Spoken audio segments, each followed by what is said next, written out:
Sivasspor ndodhet në një situatë serioze financiare dhe organizative, ku drejtues të klubit kanë paralajmëruar një afat kritik prej rreth 10 ditësh për shlyerjen e detyrimeve ndaj futbollistëve.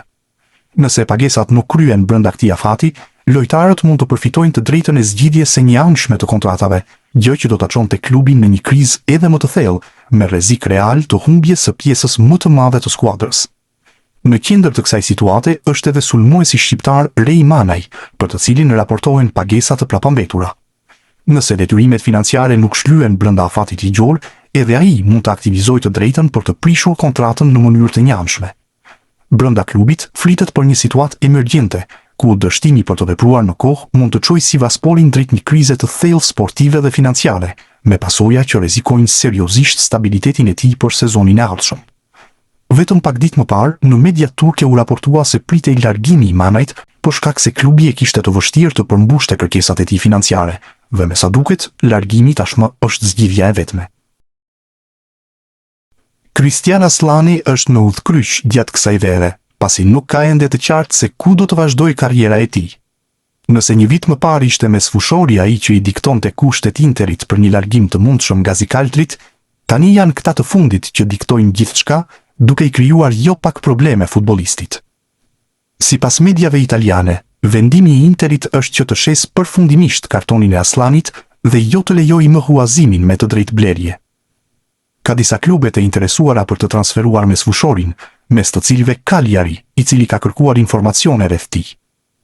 Por përgjigja e Interit ka bërë që diskutimet të mbyllen shpejt, pasi kampionët e Italisë kanë bërë të qartë që kërkojnë rreth 10 milion euro për kartonin e mesfushorit.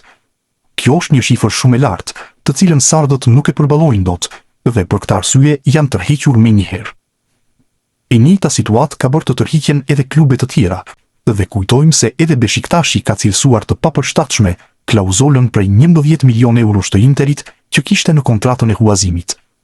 Ndaj për momentin, Aslani është në ajër sa i përket të ardhmes, dhe i mbetet të shpresojë që Zikaltrit të ulin kërkesat për të, pasi përndryshe rrezikon të mbetet si spektator në klub. Kombëtarja shqiptare vazhdon të konfirmojë rritjen e saj jo vetëm në fushën e lojës, por edhe në aspektin ekonomik, sipas të dhënave të fundit të vlerave të trekut, ku Shëzind kanë një vlerë të përgjithshme prej 88.8 milion eurosh. Mesfusha rezulton në reparti më i kushtueshëm i ekipit, ndërsa disa prej futbollistëve më të rinj të kombëtarës vijojnë të rrisin ndjeshëm vlerën e tyre në tregun evropian.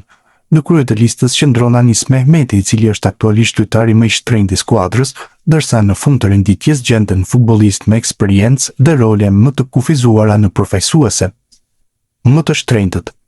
Në krye të listës së futbollistëve më të vefshëm të kombëtarës shqiptare renditet Anis Mehmeti me një vlerë tregu prej 15 milion eurosh, sulmuesi i krahut dhe mesfushori ofensiv, po kalon një moment të rëndësishëm në karrierë dhe konsiderohet aktualisht aseti më i kushtueshëm i kuqezimve. Pas tij vjen Kristian Aslani me 12 milion euro, mesfushori organizator mbetet një nga lojtarët më të rëndësishëm të Shqipërisë dhe një nga emrat me potencialin më të madh për të rritur më tej vlerën në vitet e ardhshme. Podiumi plotësohet në sulmuesi Mirlind Daku me 9 milion euro, i cili ka fituar terren faq paraqitjeve të mira dhe golave të shënuar. Më pas vin Mario Mitaj me 6 milion euro dhe Armando Broja me 5 milion euro. Lista e 10 futbollistëve më të shtrenjtë plotësohet në Luis Hasa dhe Christian Shpendi me nga 4.5 milion euro secili, ndërsa Berat Gjimshiti dhe Myrtu Uzuni vlerësohen me nga 4 milion euro. Në vendet pasuese renditen Julian Shehu me 3.5 milion euro. Vlerat më të ulta.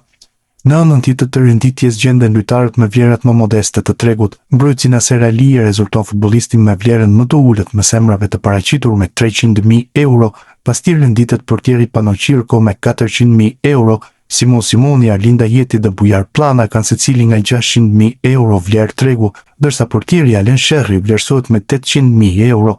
Këto shifra nuk reflektojnë të mosdoshmërisht të rëndësinë e tyre në grup, por lidhen kryesisht me moshën, kampionatin ku aktivizohen dhe perspektivën e shitjes në tregun ndërkombëtar të transferimeve.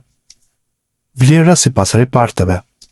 Analiza e skuadrës sipas reparteve tregon qartë se forca ekonomike e kombëtares shqiptare ndodhet në mesfushë. Ky repart ka një vlerë totale prej 43.6 milionë eurosh, duke përbërë pothuajse gjysmën e vlerës së përgjithshme të ekipit. Sulmi i entitetit tyti me 26.9 milionë euro falemrave si Mirlin Taku, Armando Broja, Myrto Uzuni dhe Kristian Shpendi.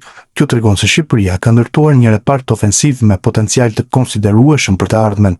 Mbrojtja ka një vlerë totale për 16.5 milionë eurosh, ku peshën kryesore e mbajnë Mario Mitaj dhe kapiteni Berat Gjimshiti, ndërkohë portierët profesorë repartin me vlerën më të ulët me vetëm 1.8 milionë euro në total. Kur analizohet përbërja kombëtare shqiptare nga aspekti financiar, bie në sy dominimi mesfushës e cila profeson repartin më të vlefshëm të skuadrës. Futbollistët e këtij sektori arrin një vlerë totale prej 43.6 milionë eurosh, gati gjysma e gjithë vlerës së ekipit. Pranija e emrave si Anis Mehmeti, Kristian Aslani dhe Luis Hasa ka bërë që mesfusha të jetë zemra jo vetëm e lojës së kuqezimve, por edhe pasurisë së tyre në tregun e transferimeve. Pas mesfushës vjen reparti ofensiv, i cili kap shifrën e 26.9 milionë eurove. Sulmi shqiptar vazhdon të mbështetet e lojtarë me potencial dhe eksperiencë, ku spikasin Mirlin Daku, Armando Broja, Myrto Uzuni dhe Kristian Shpendi. Vlera e lartë e këtij reparti tregon se Shqipëria disponon në alternativa cilësore në fazën sulmuese të lojtarë që mbeten të kërkuar në tregun evropian. Mbrojtja e entitetit e treta me një vlerë totale për 16.5 milionë eurosh. Pjesa më e madhe kësaj shifre mbështetet te Mario Mitaj dhe kapiteni Berat Gjimshiti, dy futbollistë që profesojnë siguri dhe eksperiencë në prapavi. Edhe pse mbrojtja nuk arrin nivelet e mesfushës dhe sulmit në aspektin ekonomik, ajo mbetet një nga pikat më të qëndrueshme të skuadrës kombëtare. Në fund qëndrojnë portierët me një vlerë të përgjithshme për 1.8 milionë eurosh. Alen Sherri, Simon Simoni dhe Pano Cirko formojnë repartin me vlerën më të ulët në ekip, megjithatë diferenca financiare nuk pasqyron domosdoshmërisht rëndësinë e tyre në fushë. Në total kombëtarja shqiptare arrin vlerën e 88.8 milionë eurove, ndërsa mosha mesatare për 27.4 vjeç tregon se kuqezimtë kanë arritur një ekuilibër mes eksperiencës dhe potencialit për të arritur më tej vlerën e tyre në vitet e ardhshme. Në ndeshjet e shtatorit me shumë gjasa do të ketë afrime të reja ku priten lojtarë që mund të debutojnë, të shanset janë që vlera kombëtares në treg do ullet për shkak se mund të vinë lojtarë të rinj në moshë dhe që ende nuk janë konfirmuar.